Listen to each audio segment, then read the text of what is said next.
Welcome in everyone to the Larsonland podcast. I'm your host, Sawyer Hill, and I'm joined as always by my co-host, Dylan Bradshaw. We come in here every single week and talk about all things involving the 2021 NASCAR Cup Series champion, Young Money Kyle Larson. A 31st place finish at Texas for Kyle Larson in the first race of the round of 12. At the end of the day, it was William Byron picking up the race win in what was win number 300 for Hendrick Motorsports. Another race where Larson ultimately had the fastest car and ended up with nothing to show for it at the end of the day. Dylan, give us your initial analysis on the race. I was on the ride home from the Ravens game for the majority of the race. Another disappointing result in that one, but that's a story for another day. Yeah, all in all, just super unfortunate situation. Larson, he was super quick, as you said. He was running really, really quick. Had about a 5 second lead with less than 30 to go, and then, of course, a JJ Yeley caution came out. In typical Larson fashion, super fast at the end of the race, can never stay green. We usually, get the signs of that at the very end, but less than 30 to go, that happened. Then we obviously saw the restart with 20 to go, 21 to go, whatever it was. Larson leading, Bubba on the outside, battled hard for a lap. They were side by side pretty much the whole way through. Then they passed 19 to go, and the air was taken from Larson. He spun out, made contact with the wall. Initially you think that, some Bubba got into him and, maybe it was a racing incident, but I mean, the air was just completely taken from under him. Something that seems relatively uncommon with these cars. I think even Larson said so himself. Like he's not used to these next gen cars just losing complete control because they're just so heavy, just the air taken from under you like that. But ultimately it happened, ruined a very good day that Larson was having. The win would have obviously been huge, locking us into the next round, especially with the next two tracks coming up. We'll get into that with Talladega, but just a super unfortunate scenario. Once Larson came out, it was clear Bubba was the next best car. He was really the only one hanging with him, in that race after that restart. But Bubba, he didn't pick up the win either. It was Byron, as you said. Bubba didn't really get a strong restart there. Briscoe and Byron made their way through. Byron picked up the win, and as you said, the 300 win for Hendrick. So, um, Larson right now he's sitting only 2 points above the cut line. Bubba's right under him. He's 2 points under heading into Dega. Not ideal. Bubba's definitely stronger on the super speedway style tracks than Larson. As we know, that style of track isn't suited for Larson's style, and we'll just have to pray for a good finish next week. Yeah, I mean Talladega, you never never really know what to expect there. I mean, kind of. I guess maybe we kind of are starting to know what to expect as Larson fans on these super speedways. Really expect uh, nothing but wrecking out of the race, but hopefully we get a different result this coming week. We really need it. But like you said, I mean the incident with Bubba, side by side racing there. I mean, I think everybody's instinct is to kind of pick somebody to blame. And for me, it was like I was watching on my phone as it happened, and I was like, at first I was like, dang, like I thought Bubba ran into him or ran him too low, close to the apron. But I mean, really, it was just like you said, no contact there. Hard racing, both guys, playoff drivers trying to pick up that win. I think for me, where it kind of is frustrating is the fact that for Bubba that win means a lot more for him than it does for Kyle Larson because Kyle Larson was already sitting 12 or more points above the cut line at that point in time if he were not to win that race. I mean, he came in, I think, 12 points over the cut line going into Texas. Bubba was a considerable amount below. So Bubba ended up -2 at the end of the day. For him, a win would have meant, a lock into the next round because he was way far below the cut line. For Larson, if he had just finished second, third, fourth, fifth, it would have been a really good day, even if he didn't win, and put himself in a really good position going into Talladega. Now, Larson's in a really bad spot, and I would say Bubba was the real winner of that race, only -2 now to Larson. So, um, tough race, tough go at Texas for Larson. Promising again seeing him having the fastest car. It seems like it's every single week Kyle's either the fastest or the second fastest car. So we love to see that again, but I think that that 31st place result is going to be extremely detrimental for the 5 team and their chances advancing to the round of 12 with Talladega and the Roval coming up. Yeah, I mean it's tough. He has one top five at Dega in that spring race of last year, three top tens and 17 starts, six DNF. So it's not looking too good. But I mean, as long as Larson is just above the cut line leaving Dega, or I mean even just below, like say he's in Bubba's spot right now leaving Dega. I mean he should be okay. I mean he typically runs good at the Roval. Got that one in 21. We all know the very unfortunate incident that happened last year. Was eliminated in the Roval last year, but I mean he was running decent then, so he just kind of has to run somewhat aggressive up front, get those stage points at Dega. It's just all of a what if? I mean, it could be completely out of his control. That's typically the case in these super speedways. We've talked about it time and time again as these races come up. Larson he seems to be improving on these super speedways, but it's most of the time out of his control, and whether or not you can avoid the big one, or whether or not you're caught up in the back with the worst cars and they get up tangled up in an incident, it's just usually out of his control, and you just really got to hope for a good finish here, because you don't want to leave it up to the Roval race. I mean, that's just so much pressure. And you're surviving to the next round, and it's just not an ideal situation. So just hoping we get a good finish at Dega, keep it clean, get some stage points as I said, and yeah, just hope for the best here. And I think that the stage points is really the biggest thing going into Talladega because I know a lot of people kind of were critical of the decision at Texas yesterday for Kyle to pit before stage one under that caution and basically forfeit stage points. I think they finished 11th in stage one, where a lot of other playoffs drivers were able to get some stage points there, and Kyle missed out on all of them, finishing 11th. So, if he were to finish second or third in stage one, we would be talking about a completely different story points wise on the cut line. Kyle would probably be sitting around 10 points above the cut line, or 10 or 11 points above the cut line, whereas now he is at 2. So those stage points are super critical at Talladega. I think if we're hoping Kyle, we're obviously hoping Kyle makes it to the end of that race and is in contention for the win or just able to finish inside the top 10. But if he doesn't, again, like I said last week, the stage points, those if he could win a stage or even just finish up front in the first two stages, that's going to be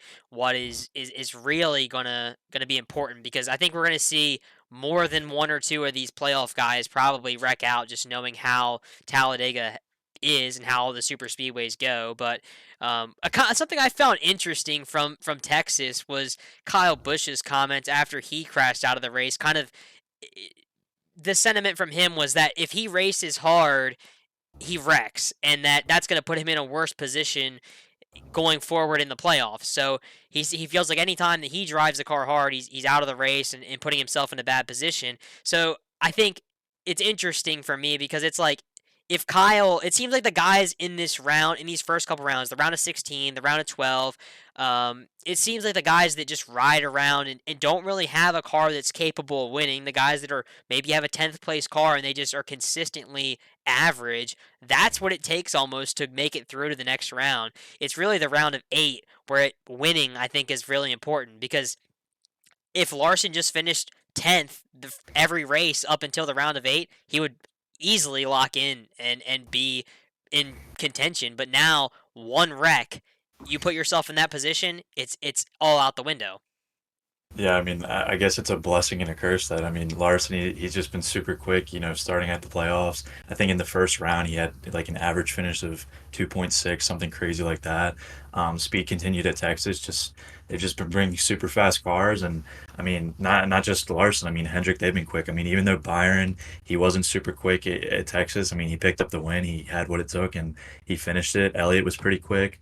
Bowman ran pretty decent. So all the Hendrick guys have been pretty good in the playoffs.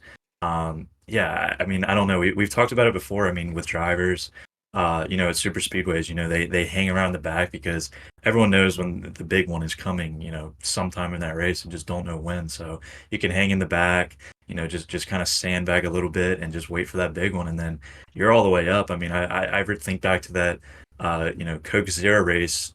What was it last year that Dylan won? I mean, every single car was taken out of the race. I mean, there was like five usual guys, and Dylan picked up that win. I mean, all the guys that are just usually way in the back, they were all up front that race because everyone wrecked out. So I don't know, maybe a different situation in playoffs because you do need those stage points. They're very valuable. And then you obviously, if you pick up that stage win, that playoff point carries on with you in the next round, even when they reset. So I don't know, man. It just hope for the best here. As you said in the beginning, as Larson fans, we kind of know what to expect at this point, but I also didn't think he would finish with that fourth place finish in 2022. I was kind of expecting a wreck out in that one. So maybe we'll get surprised, heading into Dega, and we won't have to be all stressed out in the Roval. 2021 was stressful. He had to win that one to stay in. Last year, the Roval was stressful. That incident happened. He was eliminated. He needed that one. So it seems like, these past 2 years, Larson and Hendrick, this round is really the tough one, the tough one to battle with. So, um, yeah, I mean, we'll just wait and see what Dega has in store for us. Cool little side note about Dega. I just saw this on Instagram or something, or maybe it was on Twitter. But I saw Stuart Haas Racing rolling out the Talladega Nights paint schemes with Chase Briscoe in the Old Spice car, and then Ryan Preece in the Wonder Bread car. Gonna be a cool little tribute, I guess, there in the race this weekend at Talladega. So looking forward to that. But I think it's probably not the two cars you want to see it on. It's cars that haven't really been running up front this year. But I guess anybody can run up front at Talladega. So cool paint schemes. Always a big fan of seeing the interesting paint schemes like that, Dylan. Yeah, I mean, don't count them out. I mean, shake and bake. You don't want to count them out too early. Yeah, I saw that yesterday. They were rolling out a bunch of advertisements people were posting, in their grocery stores, the Wonder Bread. They were starting to, put the pictures of the cars on it. So, yeah, cool tribute. Cool to see at Talladega. Talladega is always, a huge event, always a party there at Dega. So, yeah, that'd be pretty cool to see them on track. It'd be kind of cool if they got a shake and bake moment, in the race. I saw people joking in the comments. They were asking, or some people were saying Ross Chastain should drive the Perrier John Gerard car. I don't know comment down below if you're watching on YouTube who you think should be driving the Perrier Jean Gerard car because I don't know. I mean, I guess that's kind of like the villain role, maybe. So maybe I would say Denny Hamlin. I mean, it's kind of seemed like Larson's villain more so this year than Chastain, other than I think that one race at Darlington earlier in the season. But um, coming up this week, I guess tomorrow actually is we're finally getting to see Kyle back in 410 sprint car competition, back behind the wheel of the Paul Silva owned 57, $50,000 to win at the Lernerville Speedway. I haven't seen Walkipedia post the pre-entry list yet on the High Limit Sprint Car Series social media yet, but I do expect to see some full-time outlaws at this one, as it is a $50,000 to win race. The second one of those this year for High Limit. We saw Giovanni Selzi pick up that first $50,000 to win race at Lakeside earlier this year. So gonna be probably some outlaw guys there with this one in close proximity or somewhat close proximity to the Williams Grove National Open coming up this weekend. But Kyle Larson, we know how good he is at Lernerville, Dylan. So definitely looking forward to tomorrow night and maybe getting a little refresher heading into Talladega. Yeah, I was looking for the entry list before we got on here just to see if it was posted. I think he said that it's coming later tonight. So be on the lookout on the High Limit social media or Walkipedia. I'm not sure if he posted on that, but be on the lookout for that if you're curious for the entry list. But yeah, it's gonna be a big event. 50K as you said, mix of the World Outlaw guys, PA guys going at it. Also gonna be big because Dale Jr. is gonna be in attendance. They're running something cool. They're gonna do a Dale Jr. download live at 5 p.m. That's about an hour before Hat Labs, I think. So I think Brad Sweet and Larson will appear on that before they get to racing, and it apparently it's a swap. Larson ran the Cars Tour in North Wilkesboro early in the year, and in return he wanted Dale to come out to a high limit race. So they got a little swap there, and I think it's gonna be a really big event. They're supposed to have Dirty Mo Media guys out there, and it's just gonna be a lot of coverage. So hopefully we get some good content out of it. Maybe some good videos from Dirty Mo. It's definitely gonna be really cool, and I expect it to be super packed. I mean, these high limit races, they're already, the fan turnout's already amazing, but to bring such a popular guy such as Dale Jr. there, and kind of welcoming a new fan base to the dirt scene maybe, bring in some people to give the dirt racing some highlight. I think that'll just bring some more people out. So yeah, really excited for the race. Lernerville is a very cool track, very slick track, so it's pretty technical. Um, yeah, we'll see. Hopefully Larson does good there. He's been good there with the All Stars, so hopefully he gets a good finish. His worst high limit finish so far this year is sixth at the last race of Houston. So hopefully he continues that top 10 streak. He finished top five like every race before that, and he had that win streak going. So hopefully he can keep it going, even though it's been a month since out of the high limit series. But yeah, like you said, just get a little confidence going as we head into Dega. Maybe pick up a win at Lernerville, pick up that 50K, and hope for the best going into Dega. Yeah, like you said, I mean Larson just super good at Lernerville. Obviously, already a winner there in All Star Circuit of Champions competition. That $25,000 victory on July 18th in the Don Martin Memorial Silver Cup. Kyle Larson, 6 career starts at Lernerville, 3 wins, and those other 3 races he finished second. Comes out to an average finish of 1.5, so doesn't get much better than that. Looking forward to that tomorrow night. Again, Rico Abreu closed in with the last race at Houston on the points battle, only 33 points behind Larson with just 3 races remaining. So we're all eyes on the points battle there with Lernerville, Bridgeport, and Lincoln Park, the last 3. I was thinking about making the trip out to Lernerville for tomorrow night, but man, 5.5, 6 hours is a little bit of a hike. But I'll be at Bridgeport if anybody's going to be there in a couple weeks. So looking forward to High Limit at Lernerville. Dylan, if you don't have anything else, I think that should pretty much wrap up today's show. That should pretty much be it. Everyone, pray for Larson for a good finish at Dega. That's pretty much all we can do. Just hope for it. Need to advance in the next round and pick up that second chip. I mean, he's been really quick in these playoffs. Really been fast. So I'm hoping for a good playoff run. And I think Dega's our biggest obstacle in this playoff run. So yeah, everyone just pray for a good finish for Young Money this weekend. Absolutely. All eyes going to be on Dega on Sunday. But thanks again, everyone, for tuning in and listening to today's show. We'll be back again next week to recap the High Limit Sprint Car Series from Lernerville as well as NASCAR at Talladega. If you're watching this on YouTube, please don't forget to like this video and subscribe. And if you're listening on Apple Podcasts, please follow our podcast so you don't miss a thing. Have a great rest of the week, everyone, and we will see you in the next episode.